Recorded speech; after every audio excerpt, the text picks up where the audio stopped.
നമസ്കാരം. വചന സമീക്ഷയുടെ പുതിയൊരു അധ്യായത്തിലേക്ക് എല്ലാ മാന്യ പ്രേക്ഷകർക്കും സ്വാഗതം. ഇന്ന് നമ്മൾ അല്പസമയം ചിന്തയ്ക്ക് എടുത്തിരിക്കുന്ന വേദഭാഗം മർക്കോസ് എഴുതിയ സുവിശേഷം 1-ാം അധ്യായം 40-ാം വാക്യം.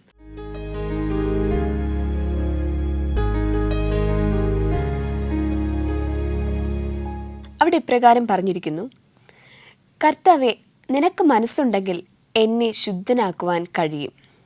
അതിന് യേശുവിൻ മനസ്സലിഞ്ഞ് അവൻ്റെ കൈ നീട്ടി അവനെ തൊട്ടു. ഏവർക്കും വചനസമീക്ഷയിലേക്ക് ഒരിക്കൽ കൂടി സ്വാഗതം. പ്രാർത്ഥന പലതരമുണ്ട് അല്ലേ?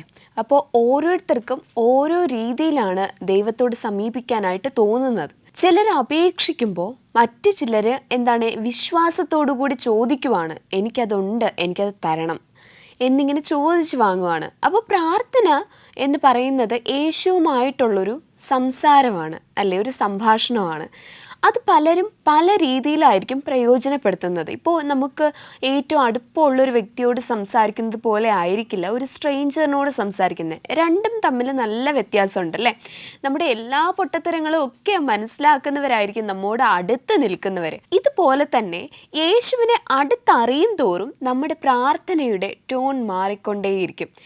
കാരണം യേശു അത്രയേറെ വലിയ പരിശുദ്ധനാണ്, വിശുദ്ധനാണ്, വലിയ ദൈവമാണ്, രാജാവാണ്. ഇങ്ങനെയൊക്കെ ഉള്ളൊരു തോന്നലായിരിക്കും നമുക്ക് ആദ്യം യേശുവിനൊരു സ്ട്രേഞ്ചറായി നിന്ന് അറിയുമ്പോൾ മനസ്സിലാക്കുമ്പോൾ. അപ്പോൾ നമ്മുടെ പ്രാർത്ഥനയെന്ന് പറയുന്നത്, രാജാവേ അല്ലെങ്കിൽ പിതാവേ, എനിക്കിത് ചെയ്യോ, എനിക്കിത് തരാനായിട്ട് അങ്ങേക്ക് സാധിക്കുമോ, അങ്ങനെ. പിന്നെ യേശുവിനെ കൂടുതലായിട്ട് മനസ്സിലാക്കുമ്പോൾ യേശു നമ്മെ രക്ഷിച്ചവനാണ്, വീണ്ടെടുത്തവനാണ്, നമുക്ക് വേണ്ടി ഇന്നും ജീവിക്കുന്നവനാണ്, നമ്മുടെ കൂടെ ഇരിക്കുന്നൊരു കൂട്ടുകാരനാണ്, ഒരു പിതാവാണെന്നൊക്കെ മനസ്സിലാക്കുമ്പോൾ നമ്മുടെ ടോൺ വ്യത്യാസപ്പെടാനായിട്ട് തുടങ്ങും അല്ലേ. കൂടുതൽ അടുപ്പമുള്ളവരെ പോലെ യേശുവിനെ സ്നേഹിക്കാനും അദ്ദേഹത്തോട് സംസാരിക്കാനും തുടങ്ങും അല്ലേ. അപ്പോൾ ഇവിടെ ശ്രദ്ധേയമാകുന്നത് ഒരു കുഷ്ഠരോഗിയുടെ പ്രാർത്ഥനയാണ്.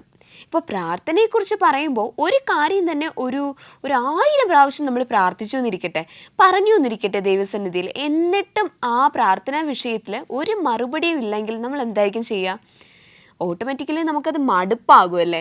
എന്തായാലും എനിക്കത് അത് കിട്ടുന്നില്ല, ദൈവത്തിന് അത് ഇഷ്ടമല്ലാന്ന് തോന്നുന്നു, എന്നെക്കൊണ്ട് വയ്യ ഇനി അതിനെക്കുറിച്ച് പ്രാർത്ഥിക്കാൻ എന്നൊക്കെ തോന്നി മുഷിപ്പ് തോന്നുന്ന ഒരു സന്ദർഭം ഉണ്ടാവാറുണ്ടായിരിക്കും. പക്ഷേ ആ ഒരു സമയത്താണ് ഇവിടെ ഒരു കുഷ്ഠരോഗി പ്രാർത്ഥിക്കുന്നത്. ആ പ്രാർത്ഥന എന്താണെന്ന് നമുക്ക് നോക്കിയാലോ? അതിനുപാടി നമുക്കൊരു കോൾ വരുന്നുണ്ട് കേട്ടോ. ആരാ നോക്കാം. ഹലോ, വചന സമീക്ഷയിലേക്ക് സ്വാഗതം. ഇതാരാ സംസാരിക്കുന്നേ? കോട്ടയത്ത് നിന്ന് മറിയാമ്മ കുര്യൻ. Okay, Mariyamma aunty സുഖമായിരിക്കുന്നോ?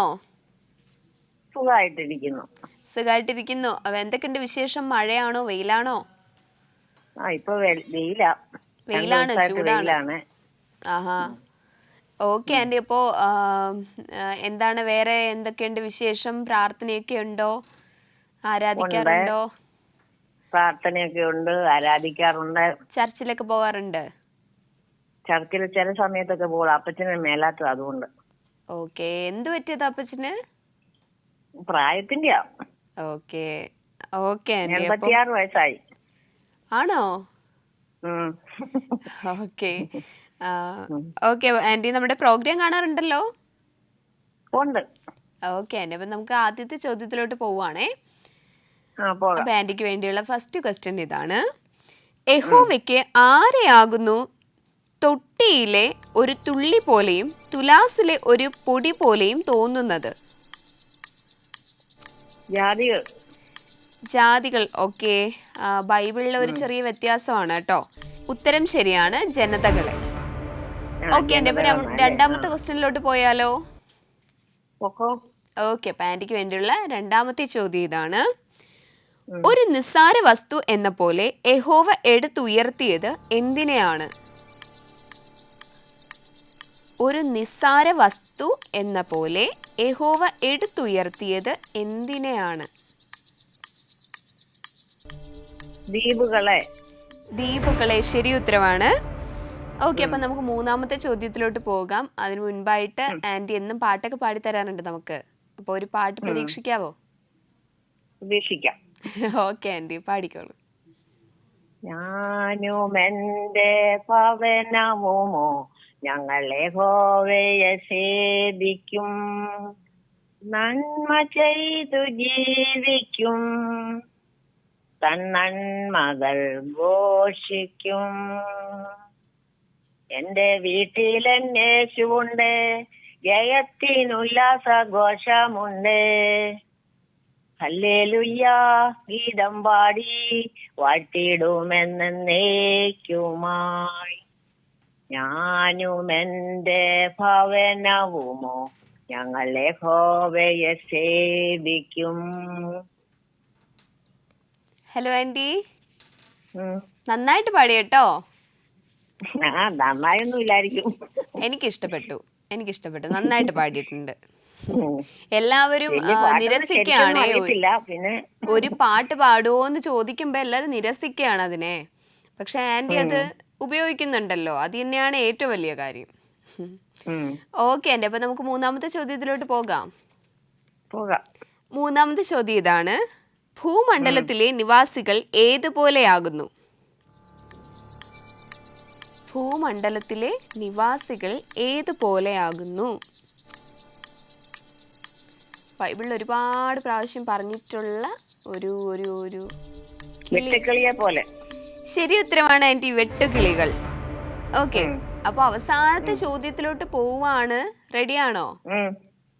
റെഡിയാ.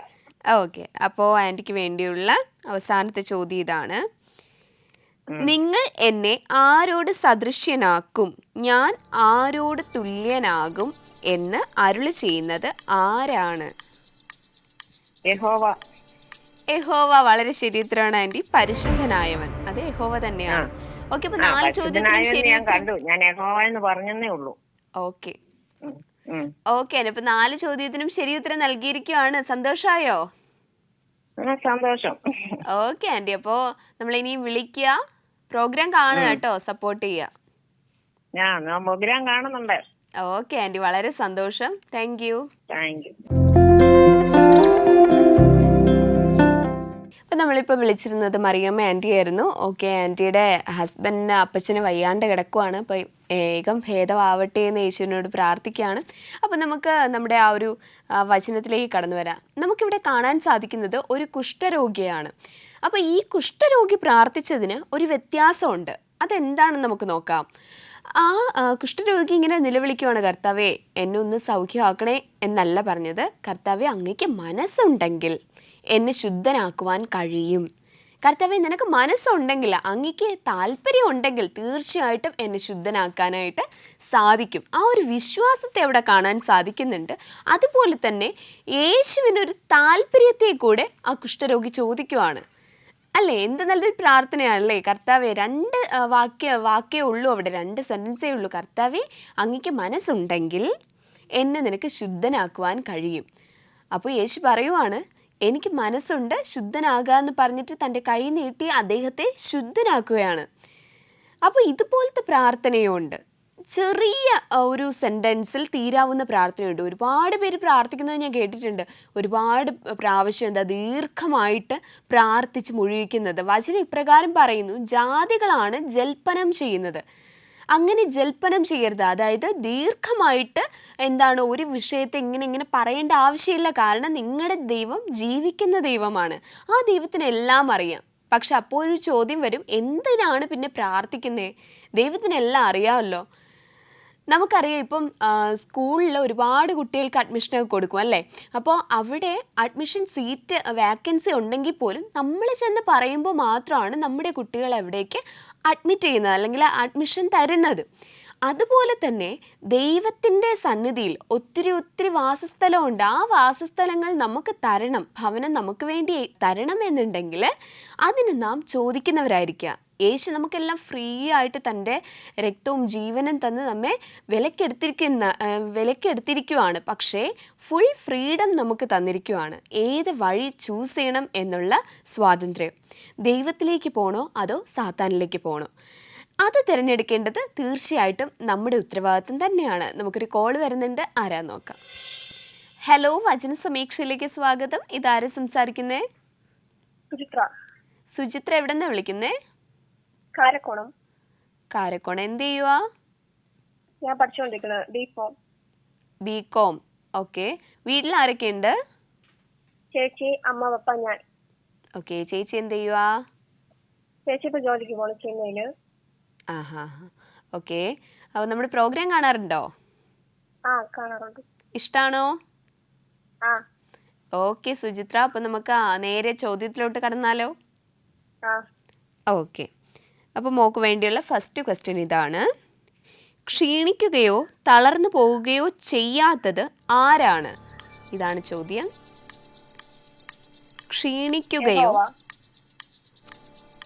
ഒന്നുകൂടെ പറയാം മോളെ. യഹോവ. യഹോവ ശരി ഉത്തരവാണ്. ഭൂമിയുടെ അറ്റങ്ങളെ സൃഷ്ടിച്ച നിത്യദൈവമായ യഹോവ. ഓക്കെ. അപ്പം നമുക്ക് സെക്കൻഡ് ക്വസ്റ്റ്യനിലോട്ട് പോകാം. അതിന് മുൻപായിട്ട് മോൾ ഏത് ചർച്ചിലാണ് പോകുന്നേ? ഞാൻ RC saint Vincent de Paul church. Okay. RC ചർച്ചിലാണ്. ആ. അവിടെ എങ്ങനെയാണ് പ്രെയർ ഒക്കെ? ഏത് സമയത്താണ്? ഏർലി മോർണിംഗ് ആണോ? 8 മണിക്ക്. ഓക്കെ. 8 മണി മുതൽ അല്ലേ? ഓക്കെ. സൺഡേ മാത്രമേ ഉള്ളൂ അതോ സൺഡേ ഉണ്ട്, വെനസ്ഡേ ഉണ്ട്. വെനസ്ഡേ ഉണ്ട്. ഓക്കെ. രണ്ട് പ്രാവശ്യം പോവാറുണ്ടോ മോള്? എനിക്ക് ബുധനാഴ്ച പോകാൻ പറ്റില്ല, ക്ലാസ് ഉള്ളതുകൊണ്ട് ലേറ്റ് ആവും. അതുകൊണ്ട് ഞായറാഴ്ച മാത്രമേ പോവാറുള്ളൂ. മാത്രമേ പോവാറുള്ളൂ. ഓക്കെ. പിന്നെ യേശുവിനെ പ്രാർത്ഥിക്കാനൊക്കെ ഇഷ്ടമാണോ? യേശുവിനെ ഇഷ്ടമാണോ? ആ, പിന്നെ ഇഷ്ടമുണ്ട്. ഇഷ്ടമാണ്. ആ. ഓക്കെ. അപ്പോൾ നമുക്ക് രണ്ടാമത്തെ ചോദ്യത്തിലോട്ട് പോയാലോ? ആ. ഓക്കെ. അപ്പോൾ മോക്ക് വേണ്ടിയുള്ള രണ്ടാമത്തെ ചോദ്യം ഇതാണ്. അവൻ ശക്തി നൽകുന്നതും ബലം വർദ്ധിപ്പിക്കുന്നതും ആർക്കാണ്? ഇതാണ് ചോദ്യം. ആ. ക്ഷീണിച്ചിരിക്കുന്നവനും ബലമില്ലാത്തവനും. വളരെ ശരി ഉത്തരവാണ്. ക്ഷീണിച്ചിരിക്കുന്നവനും ബലമില്ലാത്തവനും. ഓക്കെ. നമുക്ക് മൂന്നാമത്തെ ചോദ്യത്തിലോട്ട് പോവാം. ആ. ഓക്കെ.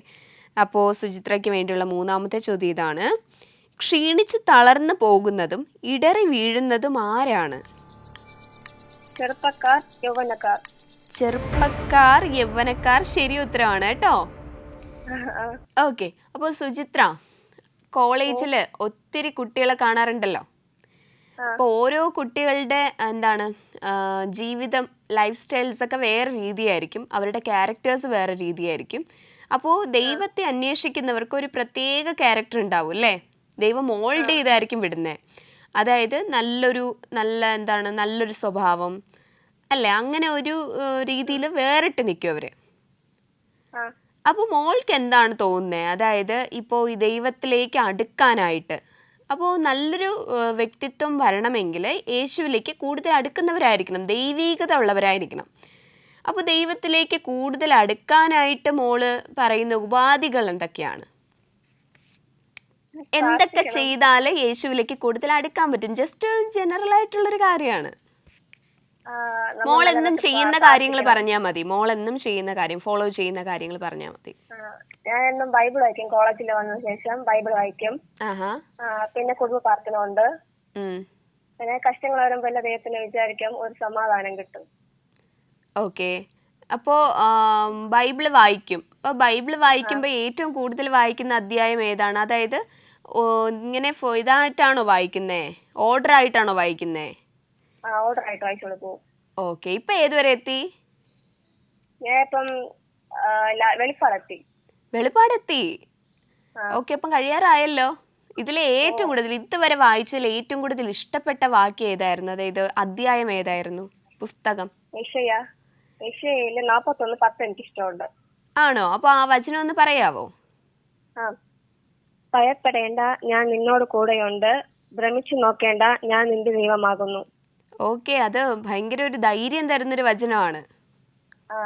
ഓക്കെ. അതെപ്പോഴും മോളുടെ മനസ്സിൽ ഇങ്ങനെ കാണും. ഓക്കെ. അപ്പോൾ അത്രയും ധൈര്യം തരുന്ന ഒരു ദൈവം കൂടെ ഉള്ളപ്പോൾ വേറെ ആരെയും പേടിക്കാനും ഇല്ല, വേറെ ആരും വേണമെന്നുമില്ല അല്ലേ? ഓക്കെ. ആ ഒരു വചനപ്രകാരം തന്നെ മുന്നോട്ട് ജീവിത അവസാനം വരെയും പോവാൻ സർവശക്തനായ ദൈവം അനുഗ്രഹിക്കട്ടെ മോളെ. അപ്പോൾ നമുക്ക് അവസാനത്തെ ചോദ്യത്തിലോട്ട് പോയാലോ? ഓക്കെ. അപ്പോൾ സുചിത്രയ്ക്ക് വേണ്ടിയുള്ള ലാസ്റ്റ് ക്വസ്റ്റ്യൻ ഇതാണ്. ശക്തിയെ പുതുക്കുന്നവൻ ആരാണ്? യഹോവയെ കാത്തിരിക്കുന്നവർ. ശരി ഉത്തരമാണ്. യഹോവയെ കാത്തിരിക്കുന്നവർ. ഓക്കെ. 4 ചോദ്യത്തിനും ശരി ഉത്തരം നൽകിയിരിക്കുകയാണ്. സന്തോഷായോ? സന്തോഷം. സംസാരിച്ചപ്പോൾ ഇഷ്ടമായോ? ഇനി വിളിക്കോ? വിളിക്കാം. വിളിക്കുന്നത് നമുക്ക് ഇങ്ങനെ സംസാരിക്കാം കേട്ടോ. സംസാരിക്കാം. ഓക്കേടാ, ശരി, ബൈ. നമ്മളിപ്പോൾ വിളിച്ചിരുന്നത് സുചിത്രയായിരുന്നു. അപ്പോൾ മോൾ ആദ്യമായിട്ടാണ് വിളിക്കുന്നത്. അപ്പോൾ ഇനിയും വിളിക്കാമെന്ന് പറഞ്ഞിട്ടുണ്ട്. അപ്പോൾ ഇനിയും കോൾ എക്സ്പെക്റ്റ് ചെയ്യുകയാണ് ഞാൻ. ഇനിയും വിളിക്കുക. ഓക്കെ, വിളിച്ചതിൽ സന്തോഷം. നമ്മുടെ പ്രോഗ്രാം കാണുക, സപ്പോർട്ട് ചെയ്യുക. ഓക്കെ, അപ്പോൾ നമ്മുടെ ഈ ഒരു ചിന്താ വിഷയത്തിലേക്ക് കടന്നു വരാം. അപ്പോൾ ഈ കുഷ്ഠരോഗി പ്രാർത്ഥിച്ചതിൽ യേശുവിന് മനസ്സലിഞ്ഞു എന്നിവിടെ എഴുതിയിരിക്കുന്നു. അപ്പോൾ നമ്മുടെ പ്രാർത്ഥന, നമ്മുടെ ഉത്തരങ്ങൾ ദൈവം കേൾക്കണോ വേണ്ടയോ എന്ന് തീരുമാനിക്കപ്പെടുന്നു. ഓക്കെ, നമ്മുടെ ബൈബിൾ വ്യക്തമായി പറയുന്നൊരു കാര്യമുണ്ട്. നിങ്ങൾ പ്രാർത്ഥിക്കുമ്പോൾ അല്പവിശ്വാസികളെ പോലെ ആവരുത്, അല്ലെങ്കിൽ ജാതികളെ പോലെ ആവരുത്. നിങ്ങൾ വിശ്വാസത്തോടു കൂടി, ഇന്നത് ലഭിച്ചു കഴിഞ്ഞു എന്ന വിശ്വാസത്തോടു കൂടി പ്രാർത്ഥിക്കേണ്ടത് അനിവാര്യമാണ്. അതായത് എപ്പോഴും ജാതികൾ കുറേ സമയം പ്രാർത്ഥിക്കുമ്പോൾ, ജൽപ്പനം ചെയ്യുമ്പോൾ നിറയെ സമയം ദൈവസന്നിധിയിൽ ഇരുന്ന് ഇങ്ങനെ പ്രാർത്ഥിച്ചുകൊണ്ടിരിക്കുമ്പോൾ എനിക്ക് ആ കാര്യം കിട്ടുകയുള്ളൂ, അല്ലെങ്കിൽ ഇന്ന വഴിപാട് ചെയ്യുമ്പോൾ, അല്ലെങ്കിൽ അങ്ങനെ ചെയ്താൽ മാത്രമേ ഞാൻ ആഗ്രഹിക്കുന്ന കാര്യം എനിക്ക് കിട്ടുകയുള്ളൂ എന്ന് വിശ്വസിക്കുമ്പോൾ, നമ്മുടെ ദൈവമക്കൾ എന്താണ് വിശ്വസിക്കുന്നത്? ഞാൻ വിശ്വാസത്തോടെ എന്ത് പ്രാർത്ഥിച്ചാലും എനിക്ക് വേണ്ടി ജീവൻ തന്ന എൻ്റെ ദൈവം എനിക്കത് തന്നിരിക്കും. ബൈബിൾ ഇപ്രകാരം പറയുന്നു, സ്വന്തം പുത്രനെ ആദരിക്കാതെ നമുക്ക് ഓരോരുത്തർക്കും വേണ്ടി ഏൽപ്പിച്ചു തന്നവൻ അവനോടുകൂടെ ഇതൊക്കെയും നിങ്ങൾക്ക് നൽകാതെ ഇരിക്കുമോ? അത് എത്ര സത്യമുള്ള വചനമാണ്. അതായത് എല്ലാവർക്കും പ്രിയപ്പെട്ടത് എന്താണ്? തൻ്റെ മക്കൾ തന്നെയാണല്ലേ. ആ മകനെ നമുക്ക് വേണ്ടി മരിക്കാൻ ഏൽപ്പിച്ചു തന്ന പിതാവായ ദൈവം, ആ അദ്ദേഹത്തോടു കൂടെ നമ്മൾ ചോദിക്കുന്ന ഈ ചെറിയ കാര്യങ്ങൾ നടത്തി തരാതിരിക്കുമോ എന്ന് ബൈബിൾ ചോദിക്കുവാണ്. അത് സത്യം തന്നെയല്ലേ? ഓക്കെ, നമുക്ക് പ്രാർത്ഥനയിലേക്ക്, ആ ഒരു ടോപ്പിക്കിലേക്ക് നമുക്ക് മടങ്ങി വരാൻ. നമുക്കൊരു കോൾ വരുന്നുണ്ട്. ആരാന്ന് നോക്കാം. ഹലോ, വചന സമീക്ഷയിലേക്ക് സ്വാഗതം. ഇതാരാ സംസാരിക്കുന്നേ? ഓമന ആൻറ്റി, എവിടെന്നാ വിളിക്കുന്നേ? തൃശ്ശൂര്. ഓക്കെ, എന്തെങ്കിലും ചെയ്യുന്നുണ്ടോ? വർക്ക് ചെയ്യുന്നുണ്ടോ? എന്തോ? Retire teacher. ഓക്കെ, ടീച്ചറാണ്. ഓക്കെ ആൻറ്റി, അപ്പോ വീട്ടിൽ ആരൊക്കെയുണ്ട്? വീട്ടിലെ ഹസ്ബൻഡ്, പിന്നെ 31 വയസ്സുള്ള ഒരു പിതാവ്, 84 വയസ്സുള്ള എൻ്റെ ഒരു ബ്രദർ, അത്രയും പേര്. 2 പെൺകുട്ടികളാണ്. 2 പെൺകുട്ടികളെയും കല്യാണം കഴിഞ്ഞ് ഒരാള് അമേരിക്കയിലെ ഡോക്ടർ, ഒരാള് മൂവാറ്റുപുഴ ഡെന്റൽ ലാബിലെ IT ഹെഡായിട്ട് ജോലി ചെയ്യുന്നു. 2 പെൺപിള്ളേർ. ഓക്കെ, ശരി ആൻറ്റി. അപ്പൊ നല്ല ഹാപ്പി ആയിട്ടൊക്കെ മുന്നോട്ട് പോകുന്നു. കർത്താവിന്റെ കൃപയാൽ സകല ഹാപ്പി ആയിട്ട് പോകുന്നു. ഓക്കെ ആൻറ്റി, അപ്പം ആൻറ്റി ഏത് സ്കൂളിലാണ് വർക്ക് ചെയ്തേ? ഞാൻ കുണ്ടുകാട്, തൃശ്ശൂർ ഡിസ്ട്രിക്റ്റിലെ കുണ്ടുകാട് എന്ന് പറഞ്ഞ. ഓക്കെ ഓക്കെ ആൻറ്റി, അപ്പൊ നമ്മുടെ പ്രോഗ്രാം കാണാറുണ്ടോ? ഇടയ്ക്കൊക്കെ കാണാറുണ്ട്. ഇടയ്ക്കല്ല, ഇനി എന്നും കാണാൻ ശ്രമിക്കണേ ആൻറ്റി. മോളെ ഡെലിവറി ആയിട്ട് എനിക്ക് ഇടയ്ക്ക് അവളുടെ അടുത്ത് പോകേണ്ടി വരും. Okay okay anti.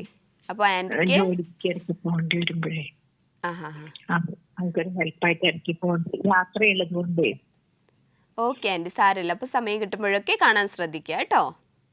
ശരി. ഓക്കെ, അപ്പൊ ആൻറ്റിക്ക് വേണ്ടിയുള്ള ആദ്യത്തെ ചോദ്യം ഇതാണ്. അശൂർ രാജാവ് ആരാണ്? അവൻ യെരൂശലേമിലേക്ക് അയച്ചത് ആരെയാണ്? 2 ചോദ്യങ്ങളുണ്ട്. അശൂർ രാജാവ് സൻഹെരീബ്. ഓക്കെ. യെരൂശലേമിൽ അയച്ചത് രബ്ശാക്കേ എന്ന് പറഞ്ഞ അവന്റെ സേനാനായിരുന്നു. ശരി ഉത്തരമാണ് ആൻറ്റി. സൻഹെരീബ് രബ്ശാക്കേ.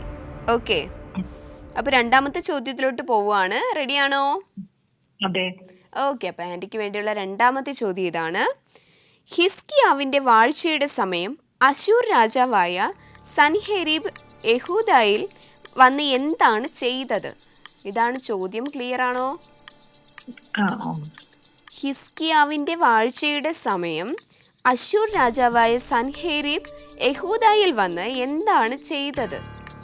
രാജ്യം പിടിച്ചെടുത്തു. ഓക്കെ, ശരി ഉത്തരമാണ്. കോട്ട കെട്ടി ഉറപ്പിച്ച് സകല പട്ടണങ്ങളെയും പിടിച്ചെടുത്തു. ഓക്കെ, അപ്പോൾ നമുക്ക് 3ാമത്തെ ചോദ്യത്തിലോട്ട് പോകാം. അതിന് മുൻപായിട്ട് ഇപ്പോൾ റിട്ടയർഡ് ആണെന്ന് പറഞ്ഞു. അപ്പോൾ സ്കൂളിൽ പോയി കുട്ടികളുടെ കൂടെയൊക്കെ ചിലവഴിച്ചിട്ട് പിന്നെ പെട്ടെന്നൊരു മാറ്റം വന്നപ്പോൾ ആൻറ്റിക്ക് വല്ലാത്ത വിഷമം തോന്നിയോ? ഒരു വിഷമവും ഇല്ല. ഞങ്ങളെ പിന്നെ ഒരു എം.ഐ. യോഹന്നാൻ സാറ് കേട്ടിട്ടുണ്ടോ? Professor M I. യോഹന്നാൻ സാറ് CRF എന്ന് പറഞ്ഞിട്ടൊരു കൂട്ടായ്മയിലായിരുന്നു ആദ്യം. ഇപ്പൊ ഞങ്ങള് GGF എന്ന് പറഞ്ഞിട്ടൊരു കൂട്ടായ്മയോട് ചേർന്നിട്ടാ നിക്കണതേ, മൂവാറ്റുപുഴ ആസ്ഥാനമാക്കിയിട്ടുള്ള ഒരു കൂട്ടായ്മയില്. അതിന്റെ യോഗങ്ങളിലേക്കൊക്കെ ആളുകളെ വിളിക്കുക. അങ്ങനെ പിന്നെ ഞങ്ങളുടെ വീട്ടില് മാസത്തിലൊരു സുവിശേഷ യോഗം നടക്കുന്നുണ്ട്. 100 പേരുടെ അടുത്ത് ആളുകൾ വരും. അപ്പൊ അതിലേക്ക് വീടുകൾ കയറി ആളുകളെ ക്ഷണിക്കലും അങ്ങനെയൊക്കെയാ. അപ്പൊ അതുകൊണ്ട് ഒട്ടും സമയം ഇല്ല, പോണത് അറിയണില്ല. അതുകൊണ്ടാണ് ഫുൾ എൻഗേജ്ഡ് ആയിരിക്കുന്നത് കൊണ്ട് ഇപ്പൊ മാറിയാലും അതൊരു പ്രശ്നമല്ല. ഓക്കെ ആൻറ്റി, അപ്പൊ നമുക്ക് അടുത്ത ചോദ്യത്തിലോട്ട് പോകാം. ഓക്കെ, ആൻറ്റിക്ക് വേണ്ടിയുള്ള 3ാമത്തെ ചോദ്യം ഇതാണ്. അശൂർ രാജാവായ സൻഹേരീബ് യെരുശലേമിൽ ഹിസ്കിയ രാജാവിൻ്റെ അടുക്കലേക്ക് ആരെ എവിടെ നിന്ന് എങ്ങനെ അയച്ചു? ഇതാണ് ചോദ്യം. ചോദ്യം ക്ലിയർ ആണോ? ആരെ എവിടെ നിന്ന് എങ്ങനെ അയച്ചു? രബ്ശാക്കയെ അലക്കുകാരന്റെ വലിയ പെരുവഴിക്കലുള്ള മേലത്തെ കളത്തിന്റെ കൽപ്പാത്തിക്കരികെ അയച്ചു. പിന്നെ എങ്ങനെയാണ് അയച്ചത്? വലിയ സൈന്യത്തോടു കൂടെയാണ് അയച്ചത്. സൈന്യത്തോടു കൂടെ അയച്ചു. എവിടെ നിന്ന് അയച്ചു? ലാഖീഷിൽ നിന്ന്. ശരി ഉത്തരമാണ് ആൻറ്റി. രബ്ശാക്കയെ ലാഖീഷിൽ നിന്ന് ഒരു വലിയ സൈന്യത്തോടു കൂടെ അയച്ചു. ഓക്കെ, നമുക്ക് അടുത്ത ചോദ്യം, അവസാന ചോദ്യത്തിലോട്ട് പോകാം. അതിനു മുൻപായിട്ട് പാട്ട് പാടാൻ താല്പര്യമുണ്ടോ? പാട്ട് പാടണല്ലോ, യേശുവിന്റെ പാട്ട്. അതെ, തീർച്ചയായിട്ടും ആൻറ്റി പാടിക്കോളൂ. യേശു ക്രിസ്തു ഉയർത്തു ജീവിക്കുന്നു, പരലോകത്തിൽ ജീവിക്കുന്നു, ഇഹലോകത്തിൽ താനിനി വേഗം വരും, രാജരാജനായി നീടുവാൻ. ഹല്ലേലൂയ, ജയം ഹല്ലേലൂയ, യേശു കർത്താവ് ജീവിക്കുന്നു. ഹലോ, കഴിഞ്ഞോ? സമയമില്ലല്ലോ മുഴുവൻ പാടാൻ. ഓക്കെ ആൻറ്റി, നന്നായിരുന്നു കേട്ടോ, നന്നായിട്ട് പാടി. അപ്പം നമുക്ക് അവസാനത്തെ ചോദ്യത്തിലോട്ട് പോയാലോ? ഓക്കെ, അപ്പം ആൻറ്റിക്ക് വേണ്ടിയുള്ള ലാസ്റ്റ് ക്വസ്റ്റ്യൻ ഇതാണ്. രബ്ശാക്കെ യെരുശലേമിൽ വന്ന് എവിടെയാണ് നിന്നത്? പിന്നെ അലക്കുകാരന്റെ വലിയ പെരുവഴിക്കലുള്ള മേലത്തെ കളത്തിന്റെ കൽപ്പാത്തിക്കരികെയാണ് നിന്നത്. ശരി ഉത്തരമാണ് ആൻറ്റി. അലക്കുകാരൻ്റെ വയലിലെ പെരുവഴിയിലുള്ള മുകളിലത്തെ കുളത്തിൻ്റെ കൽപ്പാത്തിക്കരികെ നിന്നു.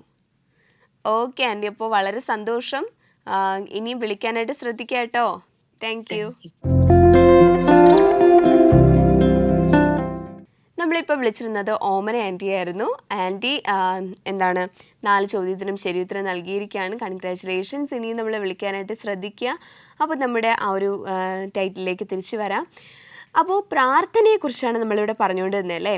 അപ്പോൾ ഒരാളോട് സംസാരിച്ചാൽ മാത്രമേ നമുക്ക് അവരെക്കുറിച്ച് കൂടുതലായിട്ട് അറിയാനായിട്ട് സാധിക്കുകയുള്ളൂ.